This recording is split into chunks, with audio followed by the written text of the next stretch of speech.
Nako, yung pinakasusi dito ho sa sinasabing nagsalansa ng mga pera at nag-deliver ay wala na raw po sa bansa at nasa Chile na.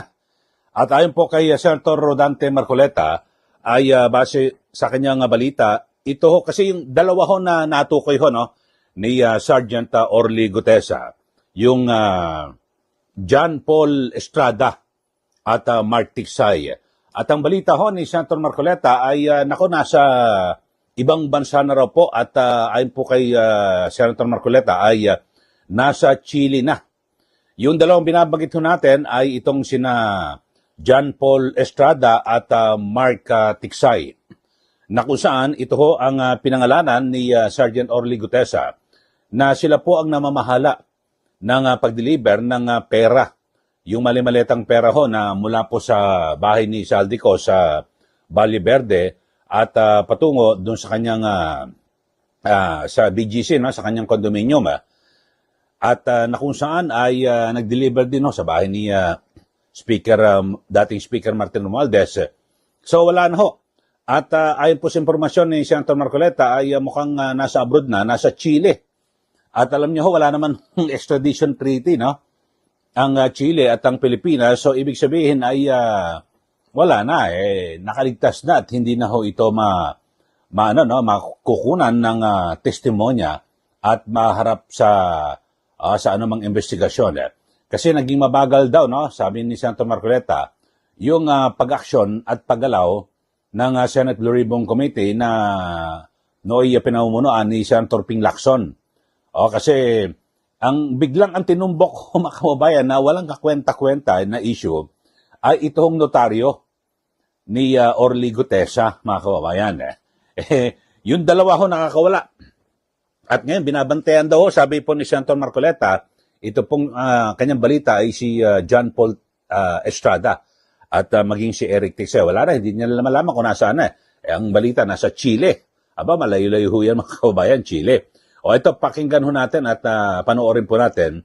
Ito hong pinakahuling pahayag. Latest po ito sa pahayag ni Senator Marcoleta, kaugnay pa rin ng kaso ng pandarangbong ng ilang mga opisyal ng gobyerno, politiko, kontratista at taga-DPWH. Panoorin po natin. Ito hong si Senator Rodante Marcoleta. Ang balita, itong dalawang, hindi ko alam kung yung Mark Ticsay kung nasaan, pero yung John Paul Estrada, nandun daw sa Chile at binabantayan. Saan po? Chile. Chile. Yan ang huling balita. Chile, why? We have no extradition treaty with Chile? Siguro, bukod sa malayong-malayo, baka wala tayong extradition treaty. Oo. John Paul Estrada Estrada. and Mark Ticsay. Ayun. Parang ngayon ko lang naririnig itong mga pangalan ito. Nandun sa I see. Okay. Nandun sa Pakahuli lang ako short sa balita. statement. Bakit? Ang unang dapat na ginawa nila, sinecure nila yung dalawa na yun. Kung talagang gusto nila, tumagal kami. Halos, nung lumabas si Gutesa, hininto nila. Nag-resign ng chairman, pagkatapos, nag-adjourn kami. Pwede naman kasing mag-hearing, Miss Corina. Kasi ngayon, kahit naka-adjourn kami, nagbi-briefing kami sa ating budget. Dapat tinawag din nila si Congressman Eric Yap. Dahil binanggit niya to, siya yung nagdala ng pera doon noong December 2024. Yun daw ang pinakamarami na perang dinala. Sapagkat 46 na maleta, suitcases, na Rimowa, yung makakapal. Kaya ang bawat isang maleta ay naglalaman ng 48 million. Bakit hindi man lang nila tinawag si Eric Yap? Binanggit. Ang pinipilit nilang bigyan ng butas, yung statement, na wala namang motivation para mameki pa si Gutesa.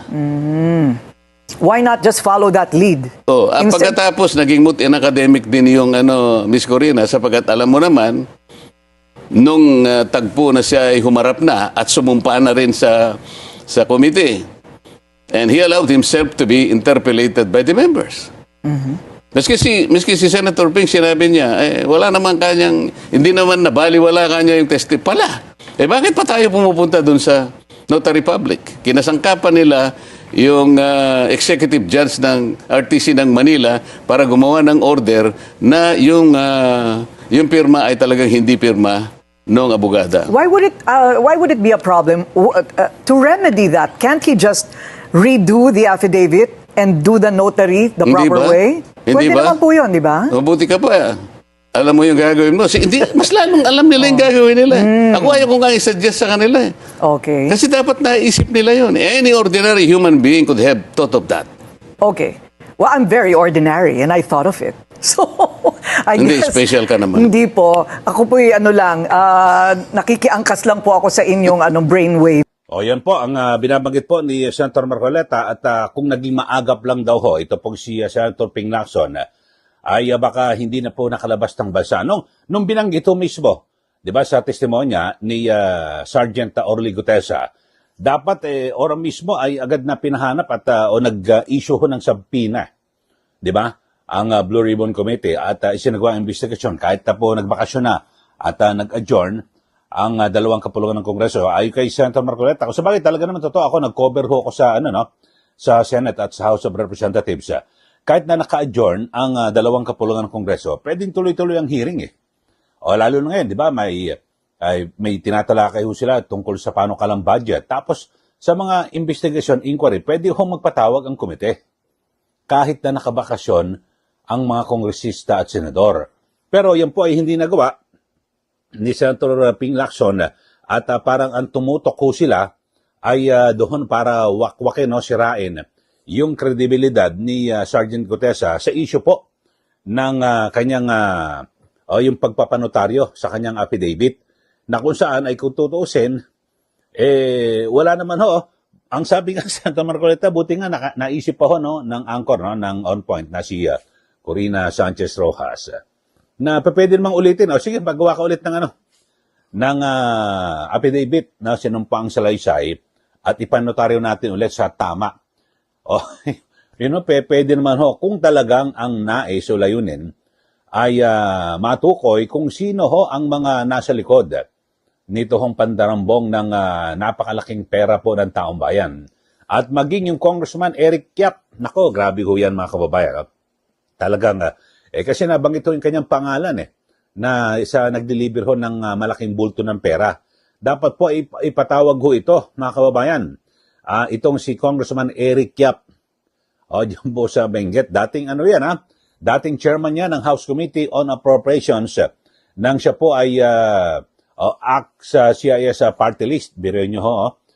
Parang naiba ho kung sino, basta kung sino pa yung mga nasa party list, sila po nakakuha ng mga matitinding komite. Pero yun ho ang binabanggit ho at sana sa pagbabalik po ng sesyon ng Senado at yung mag-iimbestiga raw November 14 ay babalik na raw po ang investigasyon ng Senate Blue Ribbon Committee na kung saan ay nandun din nagbabalik ho bilang chairman Senator Ping Lacson. Sana hindi pa huli ang lahat mapatawag. Ewan ko lang ho, ako sa aking pananaw dapat pinatawag kadalasan ho mga kababayan sa mga ginagawang pagdinig yan po sa Senado at mag-isa Kamara.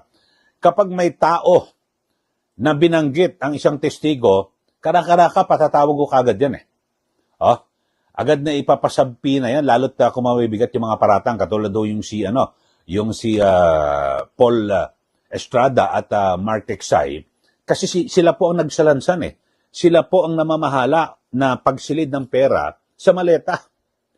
Tapos pati sa delivery, silang nag-deliver, mga kababayan, talagang malaki ho yung kanilang papel. At sabi natin, kaalaman dito po sa isyong ito na dapat ho ay, di ba, agad na naipatawag at naimbestigahan. Kung yun ang nais talaga na tumbukin yung katotohanan at maalaman kung sino yung mga nasa likod at yung mga utak dito po sa napakalaking krimen, skandalo na ito sa ating kasaysayan, sa ating gobyerno. So kayo ho mga kababayan, ano hong pananaw nyo rito? So ngayon, ayon po sa impormasyon ni Senator Marcoleta, nasa Chile na. Ito kaya ay binabantayan pa raw ho Ibig sabihin bawal siyang umuwi dito po sa Pilipinas at dinumero yung kanyang galaw. So hindi siya pwede na makipag-usap siguro kung kanino man habang mainit itong isyong ito. Yun ho, kababayan. So ako naman ay pag mga ganyan, kung tama ho ang impormasyon ni Senator Marcoleta na nasa Chile na, pinatakas na ho ito. Di po ba? At marahil parang ang magiging perception natin lahat, diyan po sa Senate Blue Ribbon Committee, ay inilihis. Dribble yung issue diyan po sa Blue Ribbon. Nung binanggit itong yung Paul Estrada at Mark Tiksay. So idrinibol at wag ma-focus doon sa dalawa. At sa halip doon sa notaryo. Yung pagpapanotaryo ni Gutesa. So yun ho, sayang ho. At nakakawala ho na sana po mas magiging magkakaroon po ng kalinawan. Kasi yung binanggit ho ni Sergeant Gutesa ay ito po ay tumutugma sa naunang pahayag ni Engineer Henry Alcantara at Engineer Bryce Hernandez. Di po ba? Na yung nandyan, no? Nasa yung mga pera nasa Bali Verde, so dinideliver sa bahay ni Zaldico. So nagtugma ho So naikonekta ni Gutesa yung tama. But sana kung yung pahayag ni Gutesa ay kabaliktaran ng naging pahayag ni Alcantara at Hernandez, yung medyo pagdududahan mo pa pero nagtugma yun ho. Nung malapit na ho na masukol kung sino po ang chairman kung sino po ang mastermind, yun ho, biglang na-dribble, mga kababayan, sayang ho, no? At ewan ko lang sana magbago isip at makonsensya po yung mga namumuno sa ating mga nag-iimbestiga na importante ho ito na magkaroon po ng katarungan, mapanagot yung mga dapat na managot dito po sa pagnanakaw sa pera ng taong bayan. Sa mga bago lang po sa ating channel, mag-subscribe na po kayo at huwag niyo po kalimutan na i-like at i-share at para kayo po laging updated dito po sa ating palatuntunan at sa mga pagdidiscuss na mga issue na mainit dito po sa ating bansa. Muli, ako po si Ka Eli. Maraming salamat. Magandang araw po sa ating lahat.